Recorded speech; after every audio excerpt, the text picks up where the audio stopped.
a desert is not defined by heat or sand. It is defined by the absence of water. Scientifically, a desert is any region that receives less than 250 millimeters of rainfall per year. That single criterion is what makes a desert a desert. Everything else, the scorching temperatures, the bare landscape, the sparse life, is a consequence of that dryness, not the definition itself. That definition produces some surprising geography. The Sahara in North Africa is what most people picture when they think of a desert, vast, hot and sandy. But because the definition is purely about rainfall, it also includes places that look nothing like that. Antarctica is the largest desert on Earth, a frozen continent that receives almost no precipitation and satisfies the definition completely. The Atacama in Chile and the Gobi in northern China qualify for the same reason, despite looking nothing like each other or the Sahara. So, while not every desert is hot, the question remains, why do the deserts we usually picture become so warm during the day and so cold at night? What makes hot deserts so extreme during the day comes down to two things working together. First, most sit at latitudes where the sun strikes the ground at a steep, direct angle, delivering concentrated solar energy to a relatively small surface area. Second, and more importantly, there is almost no water vapor in desert air. Water vapor in the atmosphere acts as a buffer. It absorbs incoming solar radiation, slows its delivery to the ground, and moderates temperatures. In a desert, that buffer is absent. Sunlight hits the surface without being filtered, and surface temperatures can reach 70 to 80 degrees Celsius on the ground itself, even when air temperature sits around 40 to 50 degrees. Sand and rock absorb that solar energy quickly, but they cannot hold it. This is called low heat capacity, the ability of a material to store thermal energy. Water has an exceptionally high heat capacity, which is why oceans and lakes moderate the temperatures of nearby land. They absorb heat slowly and release it slowly. Sand does the opposite. It heats up rapidly under direct sunlight and releases that heat just as rapidly the moment the sun goes down. By nightfall, most of the energy the desert absorbed during the day has already radiated back into the atmosphere and is gone. The cold nights follow directly from this. When the sun sets, the ground stops receiving energy and begins losing what little it stored. In a humid climate, water vapor in the air acts as a blanket.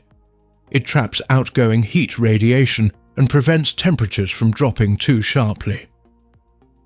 In a desert, that blanket does not exist.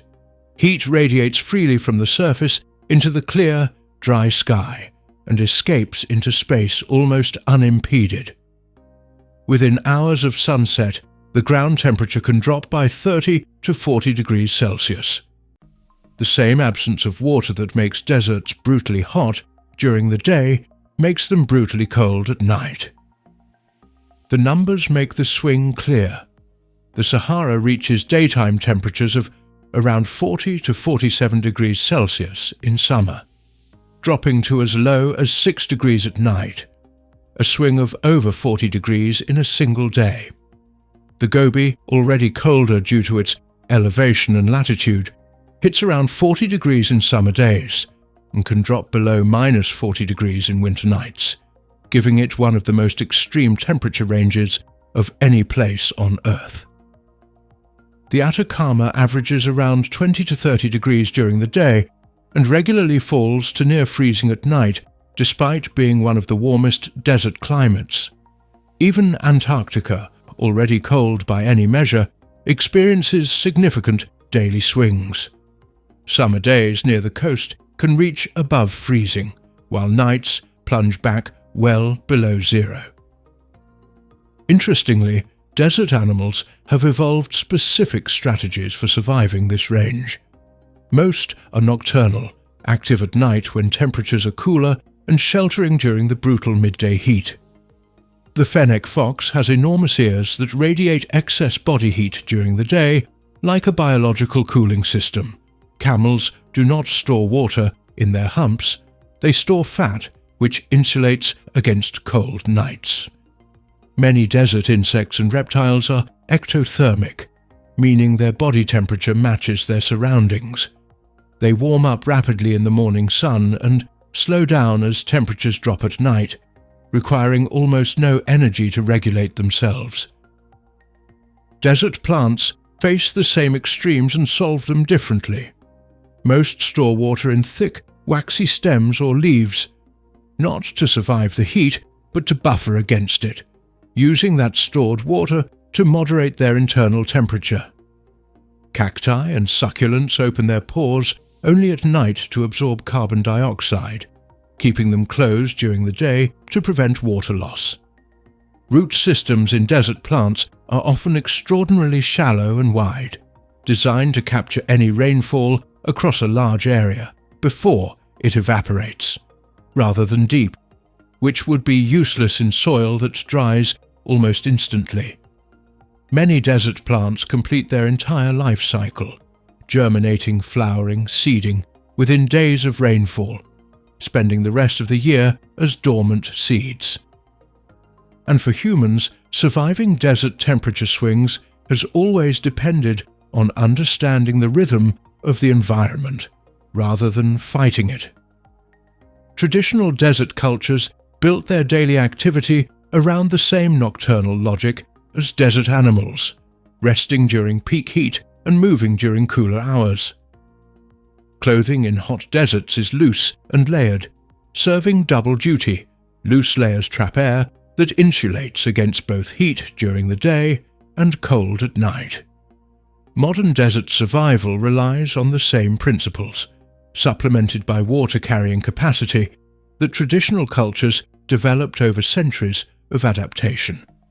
The fundamental human response to a desert has not changed much. Move at the right time, cover the body, and carry water. Interestingly, Mars is also a desert. By the scientific definition, it qualifies completely. It receives almost no precipitation, its surface is almost entirely dry, and its thin atmosphere provides almost none of the water vapor buffering that moderates temperatures on Earth. The result is temperature swings that make the Sahara look stable. At the equator in summer, Mars' surface temperatures can reach around 20 degrees Celsius during the afternoon, warm enough that a person standing there in the right gear might almost feel comfortable. By night, the same location drops to minus 73 degrees Celsius. The same physics that drives desert cold on Earth, dry air, no atmospheric water buffer, rapid radiation loss at night, operates on Mars at an extreme. Click the video on your screen right now and I'll explain another everyday mystery you've wondered about your whole life but never thought to look up.